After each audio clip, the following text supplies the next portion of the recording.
Pelatih Sintayong meminta timnas Indonesia tampil habis-habisan melawan Filipina dalam laga pamungkas kualifikasi Piala Dunia 2026 di Stadion GBK besok.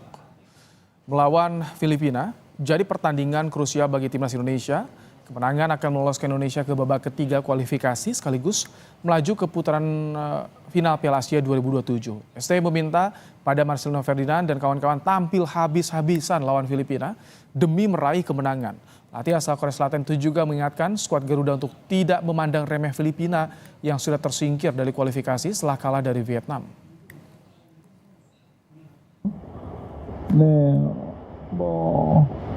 사실 특별하게 상대를 어떤 식으로 분석해야 되겠다 그런 것은 이 자리에서 얘기할 수 있는 부분은 아니지만 거의 필리핀 팀을 분석을 끝냈기 때문에 그렇게 걱정 안 하셔도 됩니다.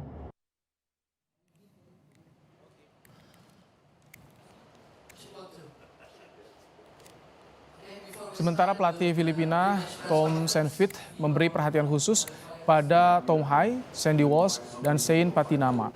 Menurut Tom, 3 nama tersebut memberikan pengaruh positif untuk timnas Indonesia. Kendati begitu, pelatih Filipina tidak akan mengesampingkan kualitas pemain timnas Indonesia lainnya.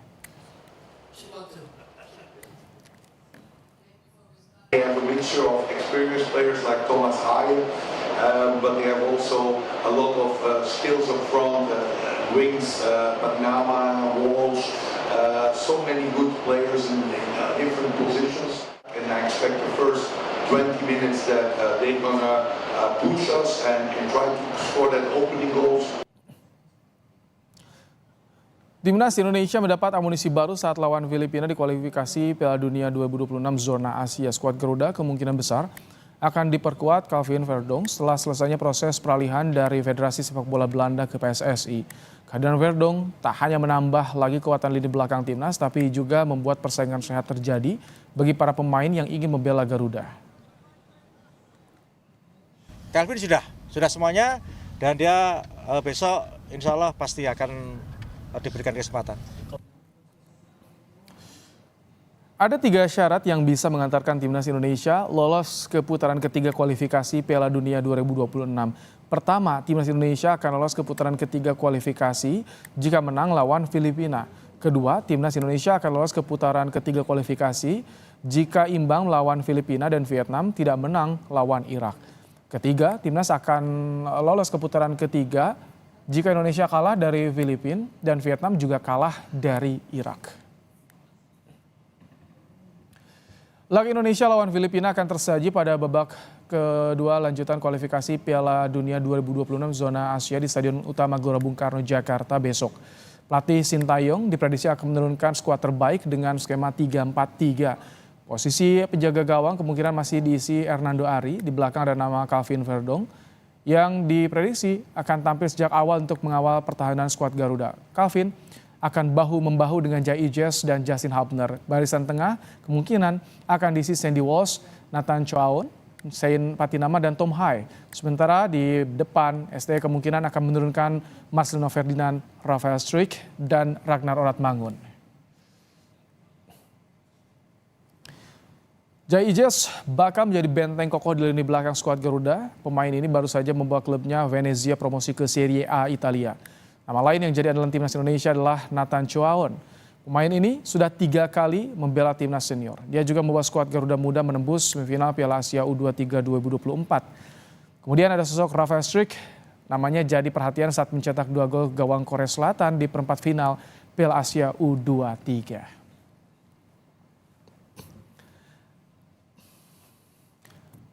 Bagaimana peluang timnas Indonesia dalam laga melawan Filipina besok? Kami akan membahasnya saudara bersama dengan pengamat sepak bola M. Kusnaini. Selamat petang Bungkus. Selamat sore Ibrahim. Bungkus, besok jadi pertandingan krusial bagi timnas. Kira-kira catatan Anda apa dan apa yang harus dipersiapkan oleh timnas kita? Iya, yang pertama saya berharap tim ini lepas dari tekanan psikologis sesudah kemarin kalah dengan cara yang cukup menyakitkan ya. Ini yang pertama menjadi tugas pelatih itu memulihkan kepercayaan diri dan mental pemain dan mudah-mudahan waktu 3 hari yang dilalui ini bisa memulihkan keadaan mereka. Yang kedua, saya berharap di pertandingan besok melawan Filipina, tim fokus ke pertandingan ya. Jadi jangan memikirkan pertandingan di tempat lain di mana Vietnam bertandang ke kandang Irak di Basra. Jadi jangan pedulikan apakah di sana nanti Vietnam kalah, menang, imbang. Jangan pedulikan itu, tapi fokus bagaimana kita bermain bagus, mengalahkan Filipina di kandang kita. Itu yang paling penting. Oke, dengan kondisi kemarin lawan Irak, akan sulit nggak sih untuk membangun kembali mental skuad Garuda ini, Bungkus? Karena ini kan Iya, ditunggu juga nih penentuan laga esok tuh. Iya, sebetulnya tekanan kali ini agak sedikit longgar ya, karena tekanan terberat itu memang ketika publik terlalu berharap kita bisa mengalahkan Irak. Karena ekspektasinya cukup tinggi sesudah tim ini tampil baik di beberapa laga terakhir, termasuk 2 kemenangan lawan Vietnam, seolah-olah lawan Irak tuh akan menang juga. Padahal Irak tuh peringkatnya jauh di atas kita. Dan itu membuat pemain-pemain agak sedikit tertekan, yang membuat mereka kemudian tampil agak kurang lepas ketika melawan Irak ya. Nah, Filipina ini memang peringkatnya juga masih cukup bagus ya dibanding kita. Tapi secara permainan jelas beda dengan Irak. Kita sudah melihat bagaimana Irak 2 kali mengalahkan Filipina dalam pertandingan kandang maupun tandang, dan itu saya pikir bisa menjadi ukuran bahwa kita juga bisa mengalahkan Filipina seandainya kita bermain minimal dengan standar yang sama seperti ketika babak pertama menghadapi Irak di laga terakhir kemarin. Babak pertama eh, tampil impresif, tapi babak kedua sedikit menurun. Ini artinya fisik yang harus dibenahi di skuad Garuda. Iya, ini memang menjadi semacam bumerang bagi kita ya, ketika kita memilih bermain di laga sore hari bukannya di malam. Itu bukan hanya pemain Irak yang terkuras tenaganya, pemain kita juga terkuras tenaganya karena beberapa pemain andalan kita kebetulan berasal dari Eropa dan aklimatisasi tampaknya belum maksimal ya. Sehingga kita melihat di babak kedua Tom Hai agak menurun, Jordi Amat juga agak menurun, beberapa pemain lain juga agak menurun. Dan itu yang membuat kita di babak kedua bermain tidak sebagus di babak pertama. Ditambah ada sejumlah situasi yang kurang menguntungkan, kena kartu merah, kesalahan dibuat sendiri oleh penjaga gawang. Itu semua berkonsekuensi terhadap kekalahan kita. Tapi sekali lagi lupakan yang kemarin, kita fokus ke pertandingan lawan Filipina.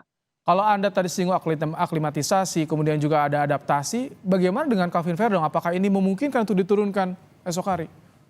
Dia sudah berada di sini kan kurang lebih sama dengan pemain-pemain yang lain, meskipun di laga pertama dia belum main. Dan jangan lupa Verdong ini kondisinya cukup bagus karena musim kemarin dia bermain di Liga Belanda bersama Nek Nijmegen itu 34 kali sepanjang musim.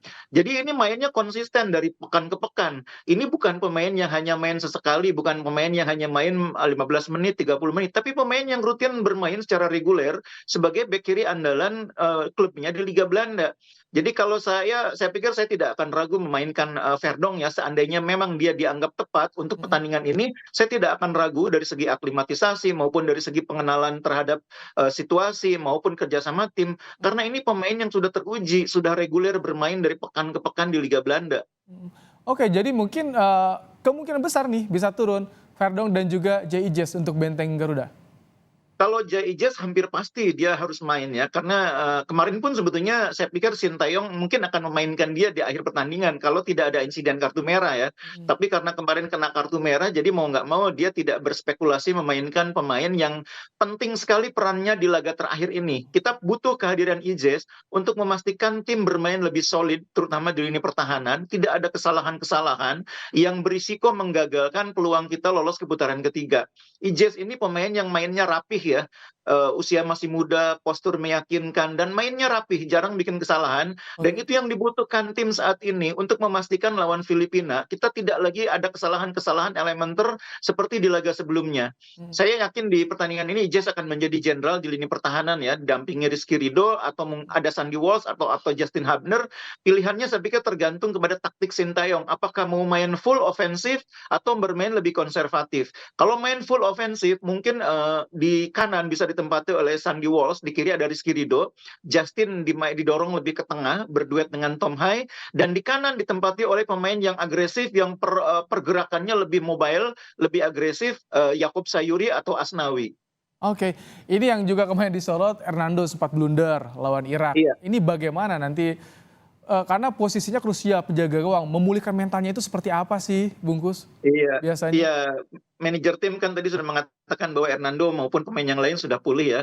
Tapi kalau saya secara pribadi sebetulnya perlu memberikan semacam kesempatan istirahat bagi Hernando, sekaligus perlu memberi kesempatan kepada Nadeo untuk mendapatkan kesempatan bermain lagi di dalam tim.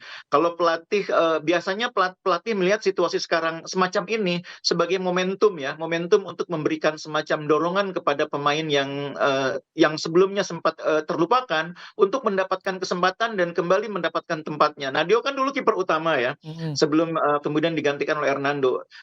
Nadeo sudah agak lama terlupakan, saya pikir ini saatnya Nadeo mendapat kesempatan lagi untuk menjadi andalan di bawah Mister Gawang. Oke, Bungkus, kalau lihat peta kekuatan Filipina, bagaimana sih Anda membacanya? Karena banyak juga naturalisasi dari Filipina ini, Bungkus. Iya, memang banyak sekali pemain naturalisasi ya. Pemain lokal di timnas Filipina saat ini hanya 6 orang, sama dengan pemain mereka yang bermain di Liga Indonesia, di Liga 1. Selebihnya adalah pemain yang bermain di Kuala Lumpur, bermain di Thailand, bermain di Amerika Serikat, bermain di Eropa.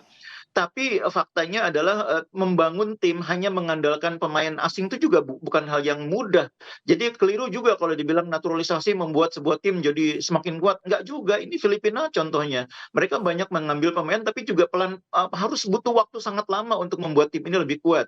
6 laga terakhir mereka itu hanya sekali main imbang dan 5 kali kalah. Sekali-kalinya imbang ya lawan Indonesia. Makanya Indonesia perlu hati-hati juga lawan Filipina. Meskipun Filipina di laga terakhir juga tidak bisa berbuat banyak ketika menghadapi Irak ya. Menghadapi Vietnam pun kemarin kalah juga. Kita doakan besok ada hasil positif, Indonesia Amin. bisa lolos ke babak ketiga kualifikasi Piala Dunia zona Asia. Terima kasih Bungkus untuk Bung Ibrahim. pandangan Anda di program Kompas Petang sore hari ini.